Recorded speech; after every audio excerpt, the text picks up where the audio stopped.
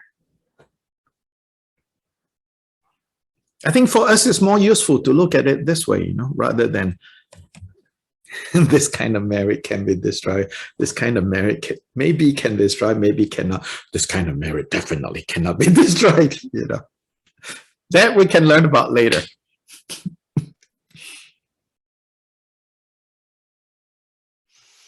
Y en los comentarios, pues podríamos decir que ellos van a debatir en qué tipo de mérito, qué tipo de virtud es la que se destruye cuando, cuando ocurre un momento de enfado. Y hablan tal vez de los 3 tipos de las virtudes, que puede ser, digamos, el mérito de la felicidad en el samsara, el mérito que va a obtener la liberación, el mérito que va a obtener la budeidad. Y bueno, y que si esto puede ser destruido, si esto no puede ser destruido. Y el doctor Light pues, dice, mi humilde opinión, pues yo pienso que lo que podemos tomar de esto, de lo que es más valioso para nosotros, o bueno, conocer o saber, es que todo lo que nosotros hemos logrado, todo lo que nosotros pensamos que es bueno, que para nosotros mismos, para el mundo, y en todo esto, en lo que nosotros contamos, todo esto puede ser desmantelado en un solo momento, en un solo instante de enfado. Entonces, esto puede ser más útil saber que estos otros debates que posteriormente pueden analizarse.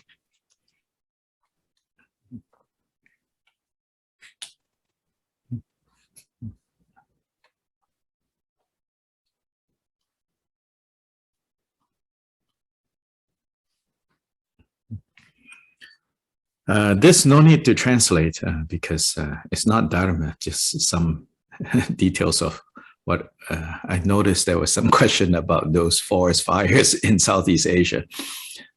You can Google, omniscient Google will give you a lot of information. Basically, the short version of that is there's a lot of illegal cutting of forests and burning of forests in Indonesia. For people who are trying to cultivate land into oil, palm oil. So that's why in the US, there's some boycott of palm oil. It's destroying the habitat of the orangutans. And, you know, the reason they burn is because it actually makes the land more fertile.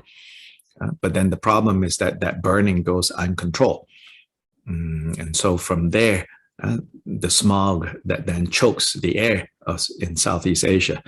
And so, yeah, the peat swamp forest burning as waiting in Malaysia knows very well.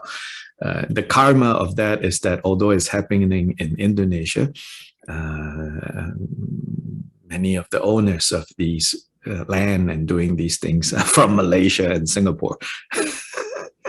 And the winds, you know, blowing over to Malaysia and Singapore. So there is an interdependence and cause and effect on that level, you know, although I said, you know, karma is more than just like gravity and pollution, you know, karma is about intention. But anyway, it's, yeah.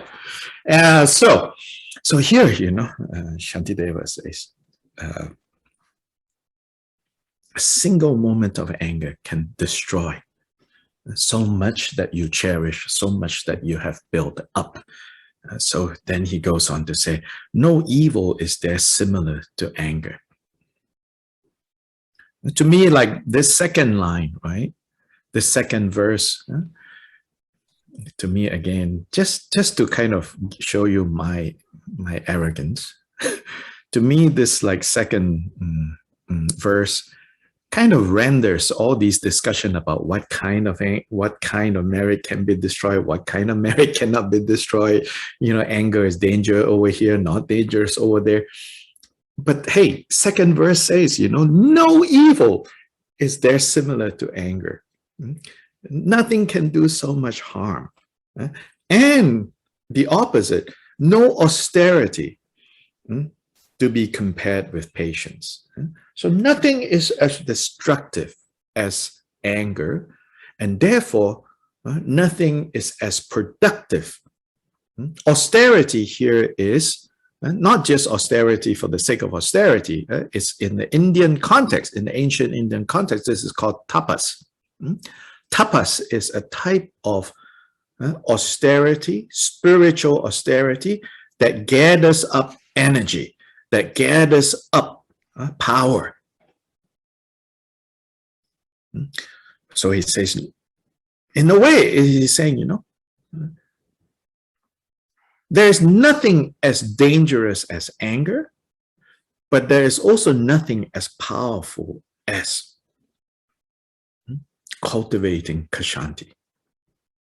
So we normally think of Kshanti as only what happens when you cannot get what you want. Oh, you need to be patient. Yeah? So it's like a surrender. No choice, got to be patient. If there's a choice, no need to be patient. I will get what I want. Right? Here, no austerity, no tapas. In a way, it's saying no building up of power as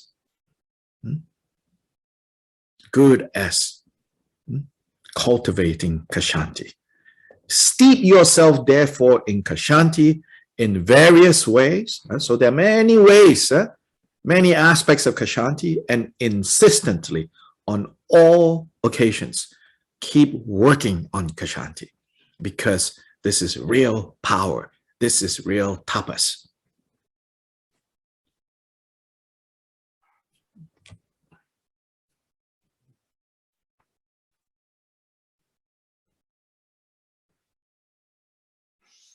Y Shantideva, bueno, el doctor Relay habló un poco sobre,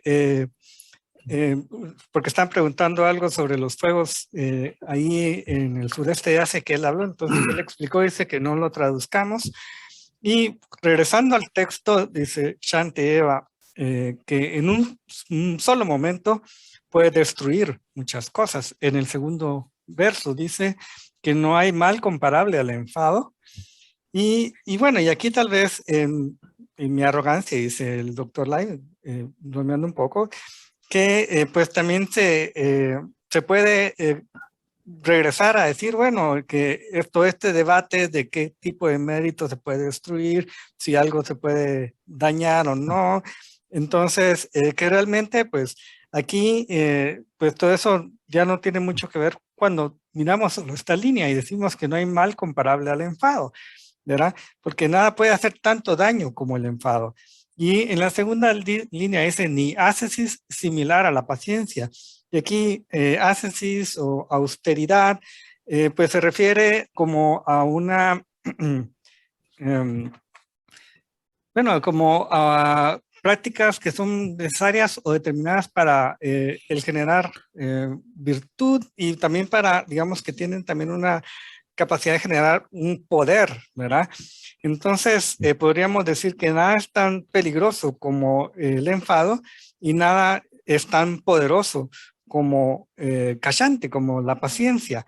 Entonces, la paciencia, o en este caso, la paciencia no es solo aquello lo que pasa que hacemos cuando no obtenemos lo que queremos, y entonces decimos, bueno, entonces renunciamos a ello, ¿verdad? Entonces no estamos hablando solo de eso, ¿eh?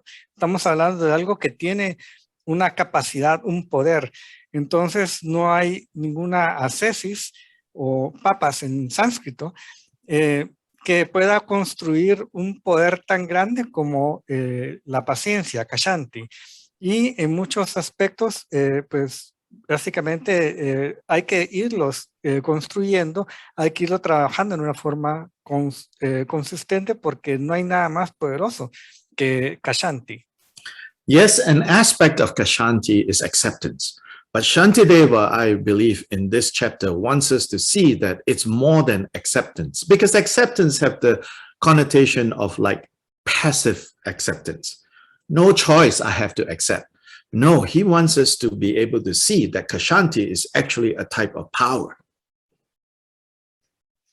It's not just no choice have to accept, but that if you cultivate this, you gain power. Y sí, el aceptar es un aspecto de Kshanti, pero Shantideva dice que hay mucho más, que es un tipo de poder y que si pues cultivas el Kshanti, entonces vas a ganar poder.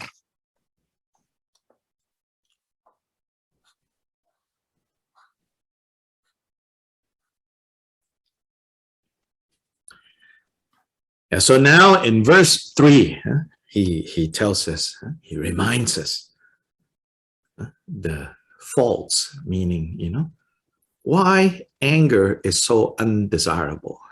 You're like, I think I know. Yes, we should all know, but we forget, because there's something about anger because of how energetic it is. At least the anger that you lash out, because it stirs up so much energy. So then we like the energy, but we mistakenly think, therefore, maybe anger is good, But what he's speaking to is especially true for that silent anger, where you don't feel energy, but it's eating you away. It's like a cancer, spreading. In fact, it's the silent anger that is even more dangerous. So here he says, those tormented by the pain of anger. So first of all, we need to be able to see. We need to be able to see that anger is a form of pain. Can you see that anger is painful? Therefore, those tormented by the pain of anger never know tranquility of mind, never know peace of mind. Your heart is not settled. Your heart is not home. Your heart, your mind is under attack. And therefore, strangers we will be to every pleasure. We will never sleep nor feel secure.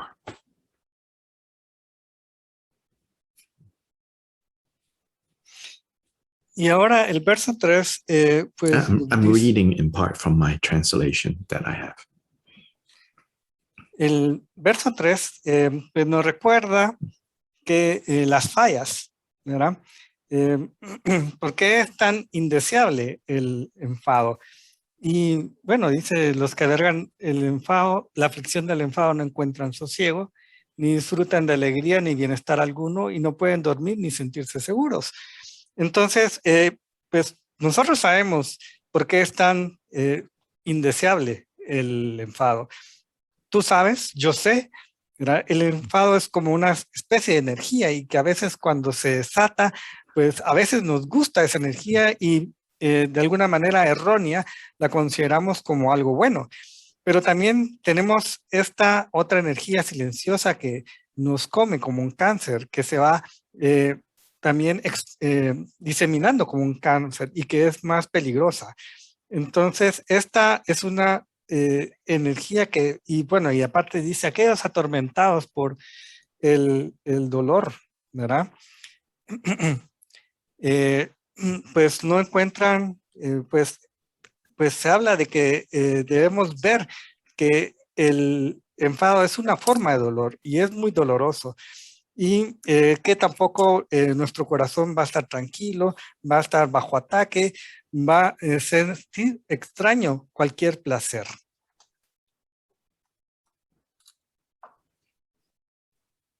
In this way, yeah, worrying is related to this anger, is related to Kashanti, worrying. Y en ese sentido, el preocuparse también está relacionado con el Kashanti.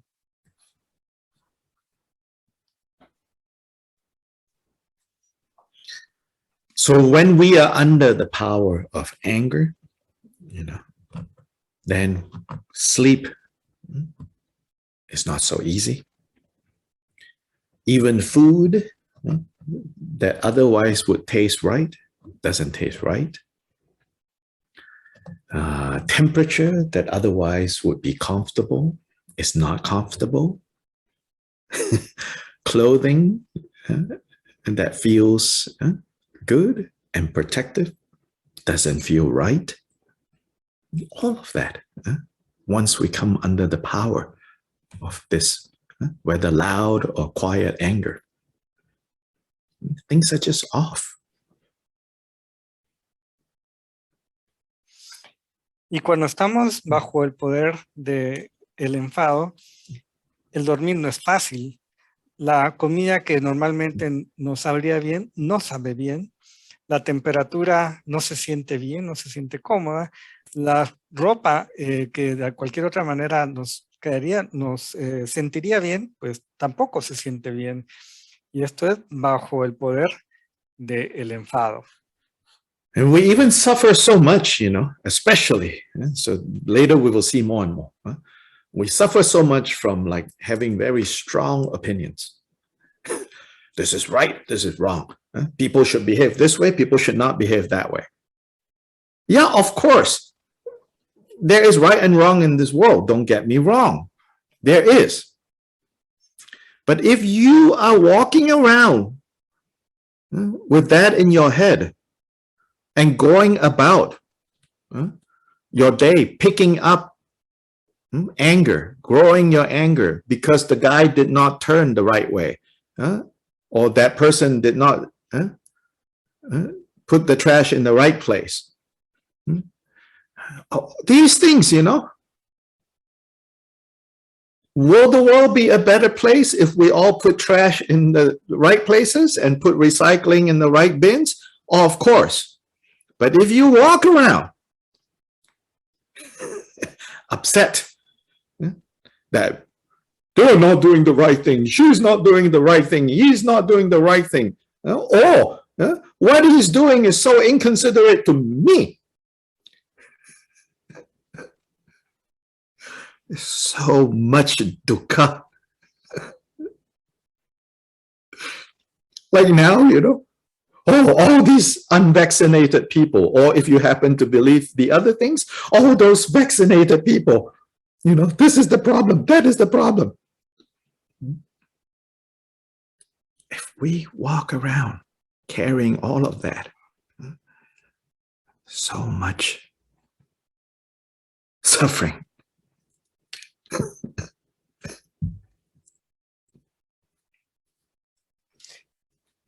Y nosotros sufrimos mucho, ¿verdad? De tener opiniones muy fuertes. Shantideva va a hablar un poco de esto después. Y decimos, bueno, las personas deberían de comportarse de tal manera, esto es correcto, esto es incorrecto, pero si tú vas buscando estas cosas, ¿verdad? Recogiendo el enfado en de diferentes maneras, de esta manera, diciendo, bueno, esta persona no cruzó en donde debía, cruzó en contra de la vía, no recogió la basura o tiró la basura de tal manera, y quizá pues pensemos que el mundo puede ser mejor si las personas pues mantienen las reglas de conducir, si las personas reciclan, pero I'm not saying, you know, there's no difference between, like, say, voting for this or voting for that, doing this or doing that. I'm not saying that. I'm not saying that, you know, oh, ultimately, all this is meaningless, pointless, or all this, either, you know, like one extreme is ultimately all of this has no meaning. That is nihilism. or ultimately everything is perfect, therefore nothing to do. That is essentialism. These are the two extremes. But this middle way is always cautioning us against both eternalism or essentialism and nihilism. The problem with both of those is they deny the workings of karma. The Buddha rarely criticized the alternative kind of spiritual views that existed around him. He only spoke clearly and strongly when a particular view that denies the working of karma is kind of promoted as the right view. There he would speak, he spoke very clearly. So again, I'm not speaking about like, oh, it doesn't matter, all of that. No, yes, of course it matters. But here we're talking about, if you carry around in your head or in your heart, being upset, even for quote unquote the right reasons, that is still suffering.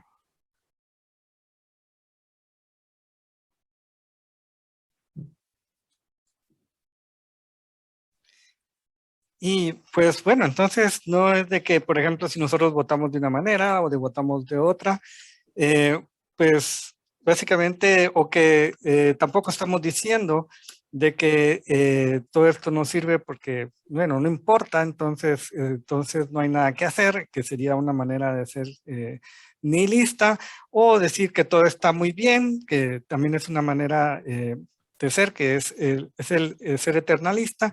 Y el Buda pues está en un punto intermedio. Él dice que esas dos visiones son incorrectas.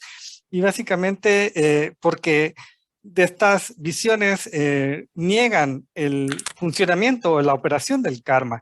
Y el Buda no criticaba a otras religiones u otros puntos de vista, y lo hacía básicamente cuando él hablaba sobre ellos, era cuando estaba hablando acerca de la operación del karma, y que estas otras visiones incorrectamente veían que el karma, digamos, la operación del karma. Entonces, acá pues nosotros vamos a pensar de que el tener estas visiones del mundo y estar recogiendo o estar teniendo opiniones fuertes, pues nos lleva dentro de nuestro corazón a estar de alguna manera descompuestos, no nos sentimos bien, y eso es sufrimiento. Yeah, so we really need to, you know, kind of develop kind of, you could say, sensitivity, not sensitivity towards other people's actions, sensitivity towards recognizing how much, you know, we go around picking up anger and depositing them into our own forest, into our own jungle floor. Push it down, push it down, push it down. So all the heat is gathering down there and burning us up, you know. So we need to first do that, be able to see that.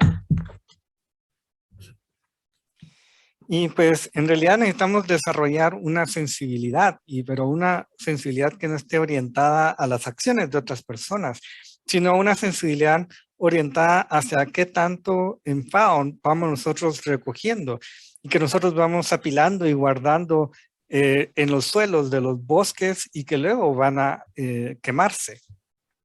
Realmente necesitamos hacer esto, desarrollar esa sensibilidad.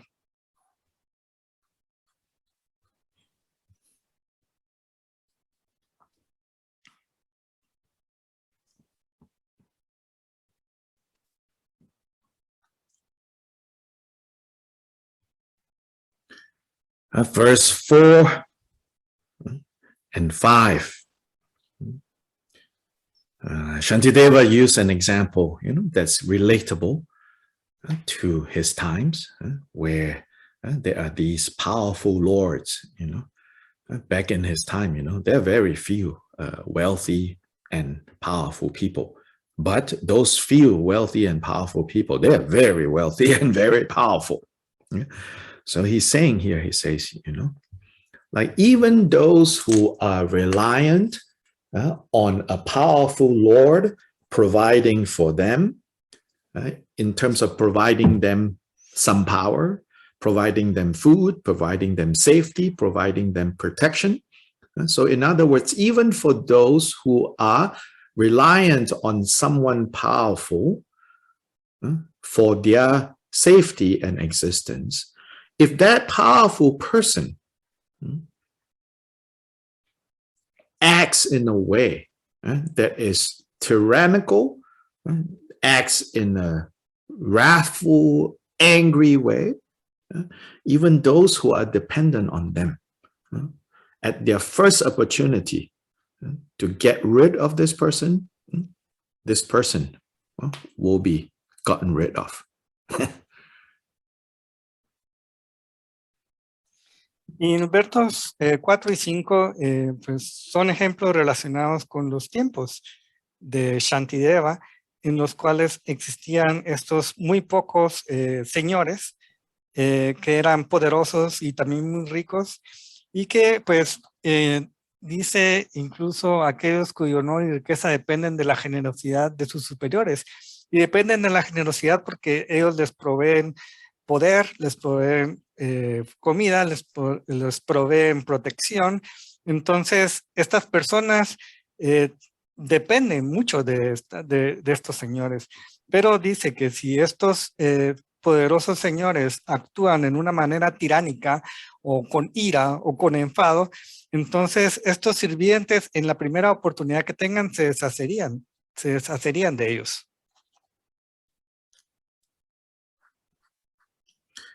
So even if you use gifts and, to try to bribe and attract their loyalty to such a person is not genuine. So you cannot use terror, anger to really kind of win anyone over. Y pues dice que si utiliza regalos para atraer lealtad, esta lealtad pues no va a ser real, ¿verdad? Y que si el terror y la ira son utilizadas para ganar la lealtad tampoco, entonces no va a funcionar.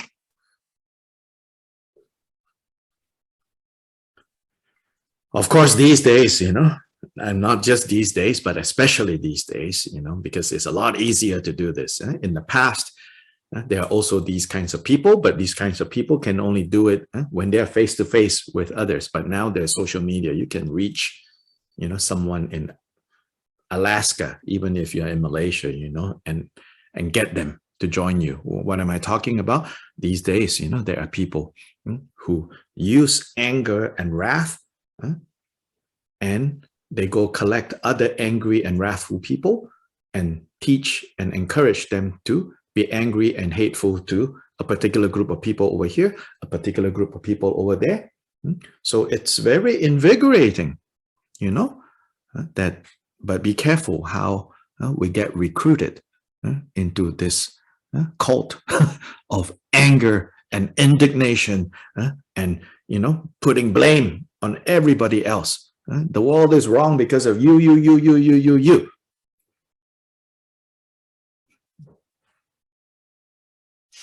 Y estos días especialmente, pues debido a las redes sociales, pues hay quienes utilizan la ira, el odio, para juntar a diferentes personas que también están enojadas, que también tienen ira en diferentes partes del mundo. Entonces, unos pocos aquí, otros pocos por allá, y entonces pues esta facilidad de las redes sociales hace posible esto. Entonces, seamos cuidadosos en no ser reclutados para estar acumulando este tipo de ira, este tipo de odio de esta manera. Verse 6, all these ills are brought about by wrath, by anger, which is our sorrow-bearing enemy. Anger is actually an enemy, but this enemy brings with it suffering, dukkha. But those who seize and crush their anger down will find joy in this and future lives. Y el verso So the 6, imagery of power. If you can seize your anger and crush it, how are we going to crush this? He's going to teach in this chapter. Crush it with understanding. Crush it with clarity. Crush it with compassion.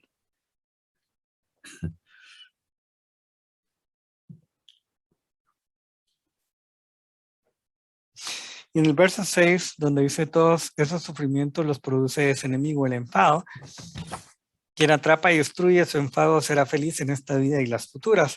Entonces aquí el enfado es un enemigo que trae el sufrimiento, que trae dukkha. Y entonces también tenemos aquí la imagen del poder, de la capacidad que tiene la paciencia, ¿verdad? Porque dice quien atrapa y destruye su enfado será feliz en esta vida y las futuras. ¿Y cómo es que se va a obtener esa capacidad, ese poder? Se enseña en este capítulo. Y se enseña que va a ser a través del entendimiento, a través de la sabiduría, de la claridad, de la compasión. Verse 7 is a wonderful, very succinct, but very useful analysis of how, where this kind of anger that we're talking about, both the loud one and the quiet one, where it comes from, and how does Kashanti work. So here he says, so some of you already identified this, getting what I do not want. Getting what I do not want. And then, and all that hinders my desire. Getting not, so in other words, getting what I don't want, and prevented from getting what I do want, yeah, getting what I do not want, being prevented from getting what I do want. These two, by the way, when Buddha taught about dukkha, and he says that there are 8 types of dukkha. These are 2 of them. Getting what you don't want, not getting what you want. So there, from there, when these 2 situations turn up, then frustration is produced. In my translation, he calls it discontent, meaning frustration. And then from there, my anger finds its fuel. Then anger. And anger, therefore, in a way, what is showing here is anger itself is not the frustration. Frustration and anger, or discontent and anger, closely related, but not the same thing. In that anger is feeding on frustration. Frustration provides fuel for anger to continue and to grow bigger and bigger. Then frustration is the result of desire not being fulfilled. And so you see the mechanics of suffering in this simple verse here. So then this anger grows and grows until it beats me down. So what is anger? If we want to define it, it's wanting to cause pain. When faced with certain situations, our desire to cause pain, that's anger.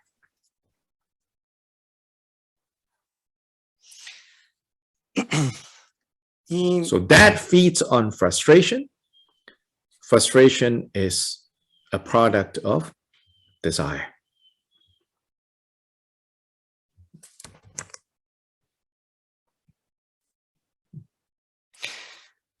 en el verso 7, de una manera muy sucinta y muy útil, se hace un análisis de dónde viene esta ira, que puede ser la ira o el enfado silencioso o burdo, y también de Kashanti. Y bueno, y entonces aquí pues habla de las dos cosas que tal vez hablaron como ejemplos, ¿no? De no obtener, de obtener lo que, digamos, lo que no queremos, y de que seamos obstaculizados en obtener lo que queremos. Entonces, estos dos son causas que el Buda enseñó cuando enseñó acerca del sufrimiento y de los 8 tipos de sufrimiento. Y esos 2 tipos de sufrimiento, el de obtener lo que nosotros no queremos y el de ser obstaculizado de obtener lo que queremos, pues que cuando estos dos suceden, lo que resulta es la frustración, se produce la frustración. Y entonces aquí el odio encuentra su combustible en la frustración. Pues aquí hay como que decir de que el odio no es lo mismo que la frustración, que el odio o el enojo se alimenta, crece desde la frustración. Y el deseo y los deseos que no son cumplidos, pues son los que producen la frustración. Entonces esto sería la mecánica del sufrimiento. El enojo pues crece y crece, ¿verdad? Y el enojo, si ustedes quieren una definición más precisa, pues el enojo es el querer causar dolor a alguien. Entonces tenemos que el enfado es producido por la frustración, y la frustración es producido por el deseo no satisfecho.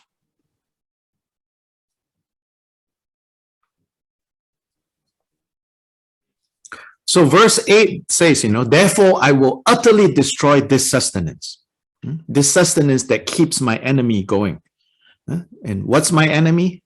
Anger. What is anger sustained by, fed by, kept alive by? Discontent or frustration.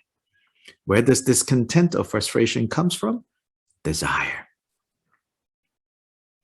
So, as it turns out then, if you want to defeat anger, and part of how to cultivate Kashanti, it's not just brute force, patience, patience, patience, patience. It comes from really understanding the mechanics of the enemy. Now it says, okay, you want to defeat this enemy? Just like the enemies that are attacking you, you cut off their supply line, right? Like the art of war, you cut off their supply line. You starve them. So you starve your anger by stopping frustration. You stop frustration by stopping, controlling your desire. So he says, my foe has no other purpose but to hurt and injure me, meaning anger has no purpose, no other purpose but to hurt and injure me. So this is 7 and 8.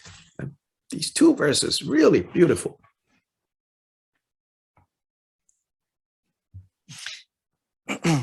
Y el verso 8 dice, por lo tanto, he de erradicar lo que sustenta a mi enemigo. Y pues aquí el enemigo es el enfado, y lo que lo sustenta es la frustración, el descontento.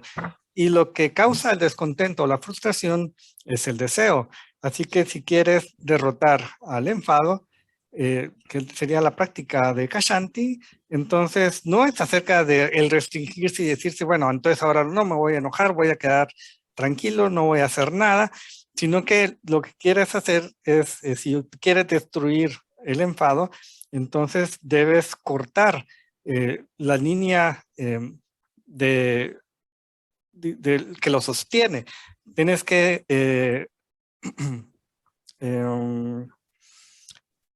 tienes que hacer que tu enemigo no tenga comida. Entonces, y tu enemigo es el odio, y lo que, pues, lo que tienes que hacer entonces para cortar sus suministros, entonces tienes que parar la frustración, y para ello, entonces tienes que cortar con el deseo. Entonces, el verso 7 y el verso 8. Understanding of 7 and 8 is the cause which leads to the result of the experience, the state of mind, the state of being described in 9 and 10. Verse 9 and 10. So verse 9 and 10 it says, so come what may, I'll not get upset. My cheerful happiness of mind, which I will not upset my cheerful happiness of mind. Dejection never brings me what I want. My virtue will be, but instead, you know, my goodness will only be warped and marred by it. And therefore, if there's a remedy when trouble strikes, what reason is there for dejection? And if it cannot be helped, then by being glum, what would that bring me? So 10 is really good, and that's often quoted and slightly translated differently, depending on who translates that. But it's important to know that 10, like, it sounds good, but most of the time I think people will say, when they try to practice that, they say, well, I can't. That's because those are 9 and 10 is the result of knowing how to cultivate according to the cause that is spelled out in 7 and 8.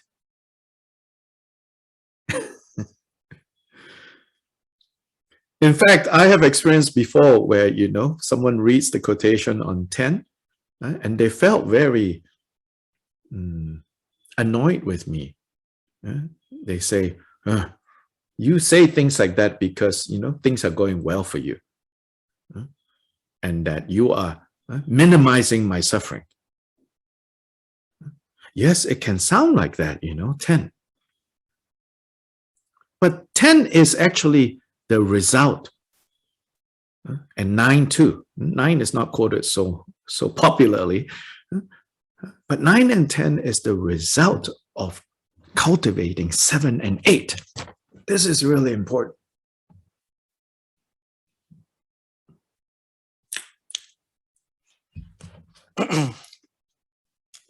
Y bueno, entonces entendiendo los versos 7 y 8 es entendiendo la causa de un estado mental que se describe en los versos 9 y 10, donde dice que no dejaré que nada de lo que pase altere la alegría de mi mente, pues siendo infeliz no conseguiré mis deseos y degenerarán mis méritos.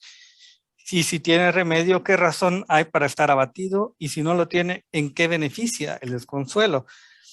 Y este último verso es bastante citado, ¿verdad? A veces con diferentes traducciones, y pues y la mayoría de las veces cuando nos lo dicen o cuando nos lo encontramos, no podemos entender porque no sabemos cómo cultivar la causa de este último, digamos, verso, ¿no?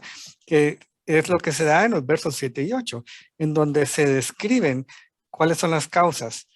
Entonces, a veces, bueno, da el ejemplo el doctor Lai, que una vez estaba con una persona y le hizo esta cita, y esta persona pues se sintió un poco descontenta o de alguna manera no le pareció.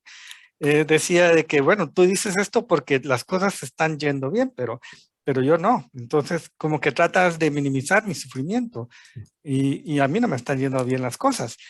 Y esto es porque cuando nosotros vemos el verso 10 y el verso 9, pues lo que estamos viendo es el resultado del cultivo de lo que se habla en el verso 7 y en el verso 8.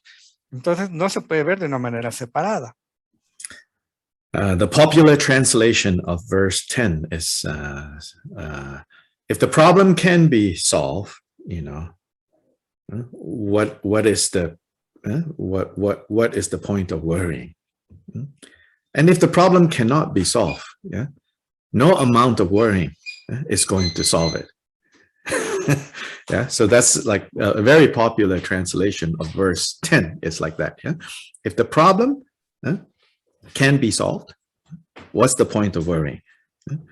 And then if that problem cannot be solved, right, no amount of your worrying is going to solve it.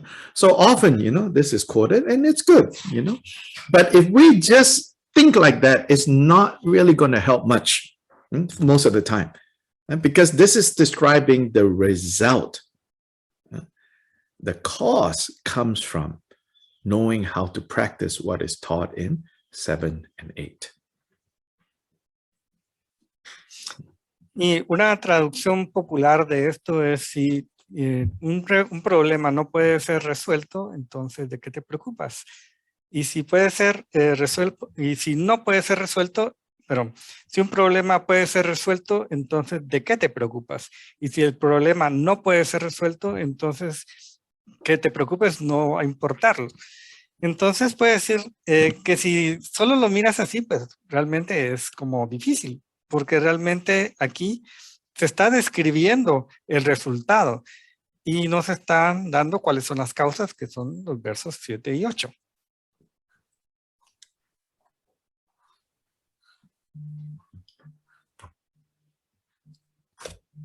Similarly, you know, like verse 9, you know, where it says, you know, so come what may, you know, no matter what comes, I will not let it disturb my cheerful mind, my happiness mind.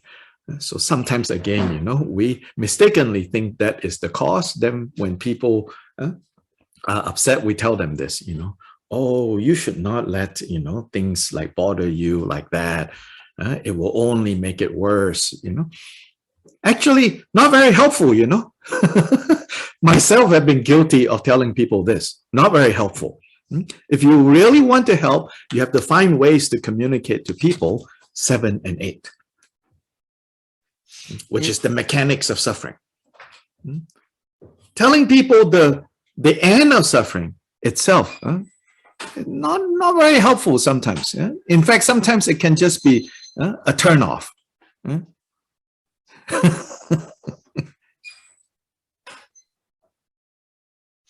Y similarmente en el verso 9, cuando dice, no dejaré que nada de lo que pase altere la alegría de mi mente, pues si lo dices a alguien, entonces esta persona se puede hasta poner molesto porque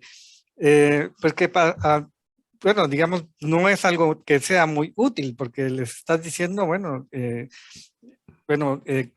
te va a quitar la felicidad, pero prácticamente está infeliz. Entonces, si uno quiere ser realmente útil o quiere ayudar a esta persona, pues debería dirigirlo de alguna manera a las mecánicas, a cómo funciona el sufrimiento, cómo opera el sufrimiento, que es lo que está en el versos 7 y 8. Entonces, decirles a las personas acerca del fin del sufrimiento, del resultado, entonces no es muy, no ayuda mucho. So to people who are suffering, you know, if we tell them, oh, you should not let things worry you so much, you know, you should be happy. You know, that feels to those people like what? You like walking around parading your aura, you know, parading your halo of how enlightened you are. It's really annoying.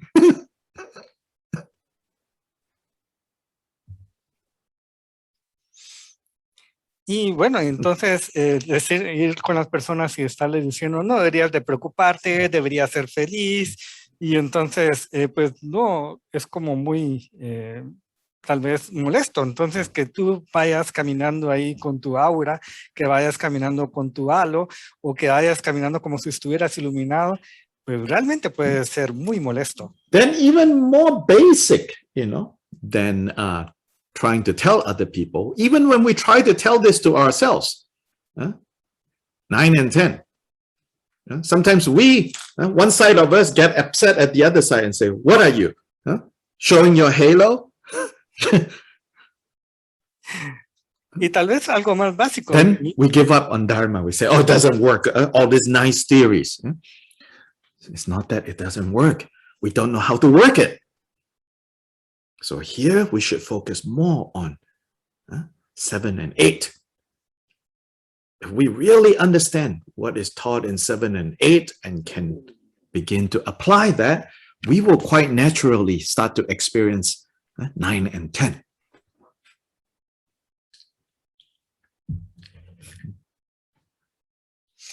Y bueno, de alguna manera más básica, en lugar, bueno, no solo cuando le hablamos con otras personas, cuando nos hablamos a nosotros mismos. Entonces, hay alguna vez que cuando nos sentimos mal, cuando nos sentimos infelices, y entonces nos decimos, pero no, deberías de estar feliz, deberías ser que esto no altere tu felicidad. Y podemos renunciar al Dharma, pero en realidad es porque no aplicamos lo que funciona, y sí funciona. ¿Y cómo hacer que funciona? Pues enfocarnos en los versos 7 y 8, en las causas del 9 y 10, aplicarlas para experimentar 9 y 10. Now let's see, questions or comments? We already passed our usual time. Veamos si tienen preguntas o comentarios.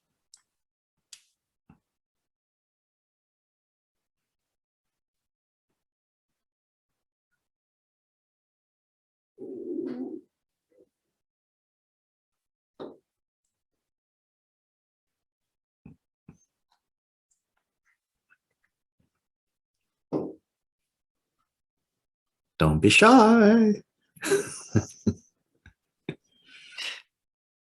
No sean tímidos.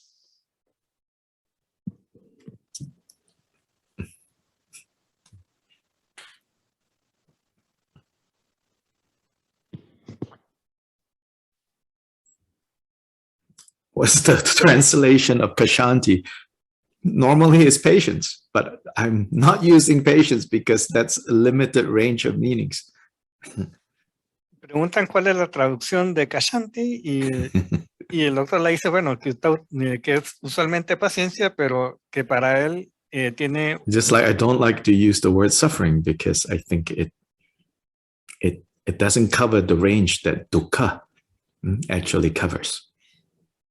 Que esa definición tiene límites, al igual que la definición de dukkha, que si se traduce al sufrimiento, pues la traducción de sufrimiento no tiene todas las connotaciones que Or the dukkha word tiene. bhavana that we translate as meditation. I also increasingly, I don't like the word meditation O la because it palabra, doesn't convey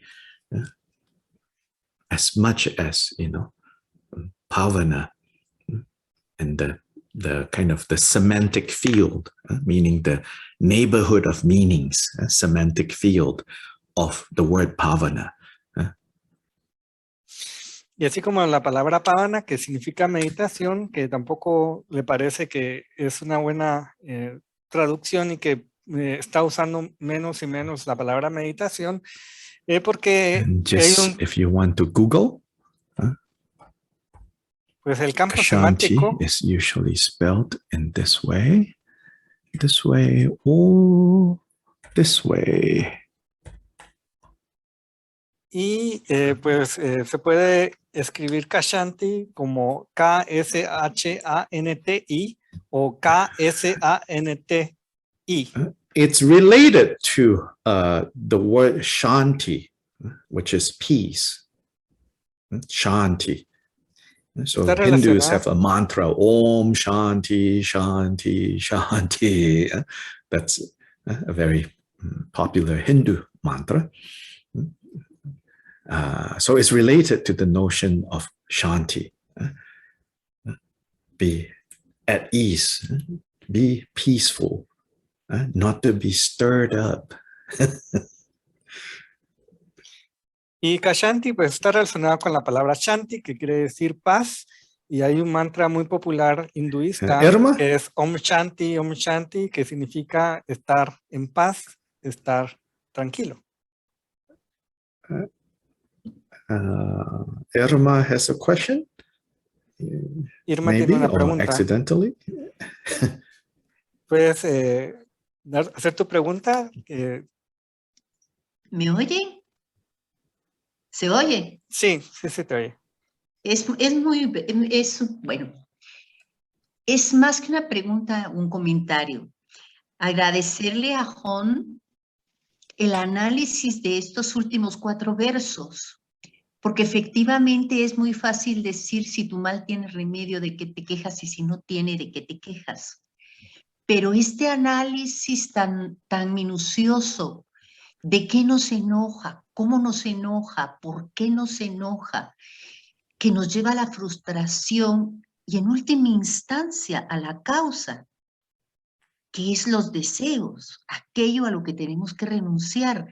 Me pareció, realmente me dio, es decir, si se puede decir, me iluminó, me abrió la mente en función de muchas cosas. Got it, waiting. I know, I'm just teasing. So Irma says that more than a question, she has a commentary that she would like to thank you for this analysis on the last 4 verses, that it was very very detailed, and the what, the why, the how, anger, well, as a cause, how it is a cause, and what we need to quit. But she feels like very enlightened in such well in this that she has some light now on what she understands. Muy bien. So I don't know if you all can hear. I know waiting cannot hear what was said, right? Yeah. So I will repeat briefly. Basically, Irma says more than a question, is just a comment that she has found the analysis of these last 4 verses to be very helpful. And that this helped her see more, like in terms of thinking of what is the cause, what is the effect, and therefore recognizing that this is the effect that we want, what are the causes that we have to create.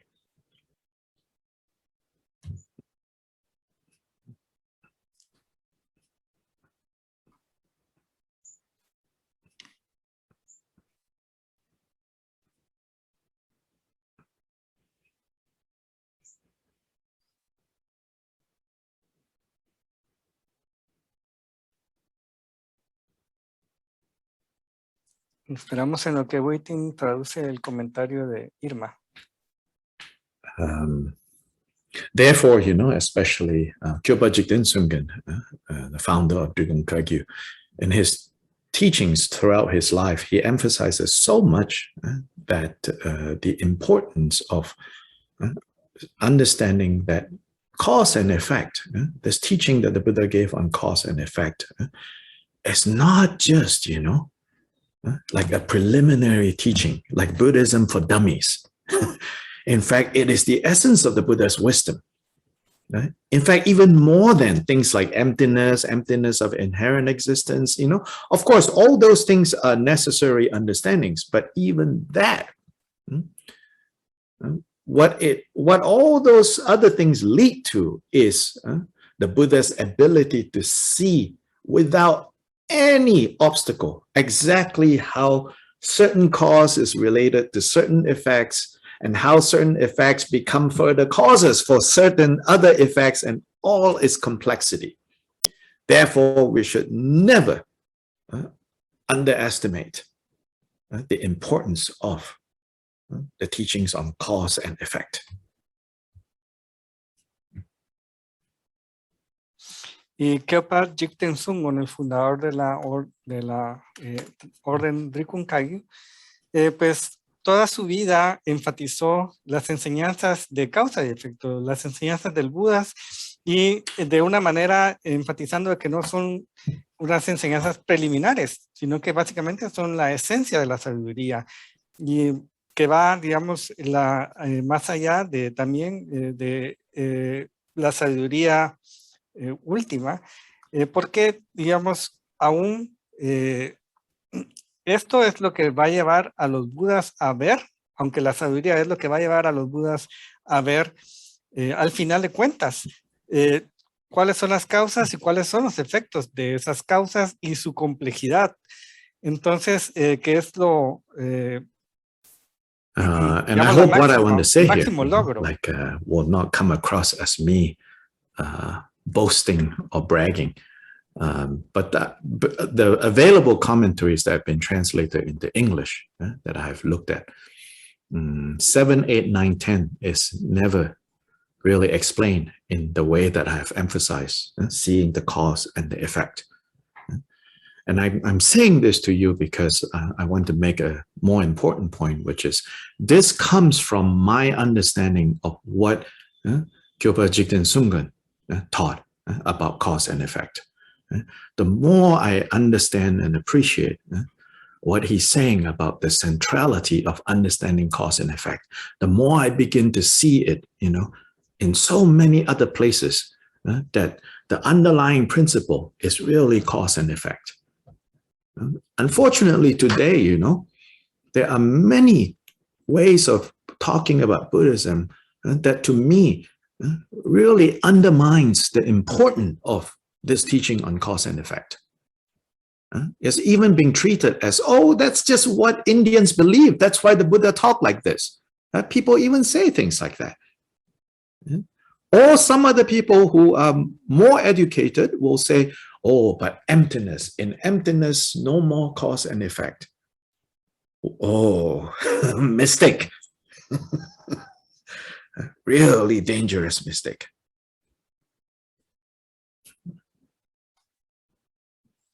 Y no es que quiera alardear de alguna manera, pero en los comentarios que he leído de los versos 7 al 10, pues no ha visto esta manera de poder ver causa y efecto, digamos, dentro de estos. Y esto pues viene básicamente de las enseñanzas de Kyopa Jigten Sungön, ¿verdad? En donde el doctor Lai ha venido con el tiempo apreciándolas, ha venido de alguna manera apreciando de la manera en que la causa y el efecto es un principio que está siempre ahí, ¿verdad? Metido, ¿verdad? En las enseñanzas. Y es algo muy básico, es un principio fundamental. Entonces ahora pues hay muchas enseñanzas que se dan, ¿verdad? Y que tratan de socavar esto, diciendo, por ejemplo, que esto es lo que se creía en la India antiguamente, o son enseñanzas muy preliminares, o que enfatizan que, bueno, ya que una vez que llegaste a la vacuidad, entonces ya no importa las causas y los efectos. Entonces, eso es un error.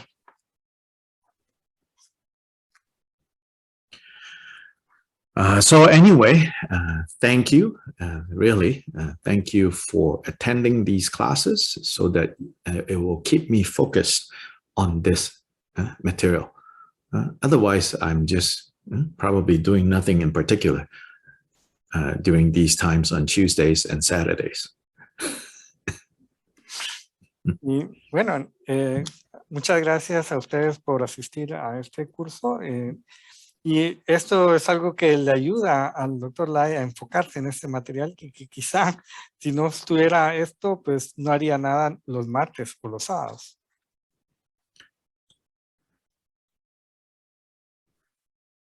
So now let's end with a dedication, as usual.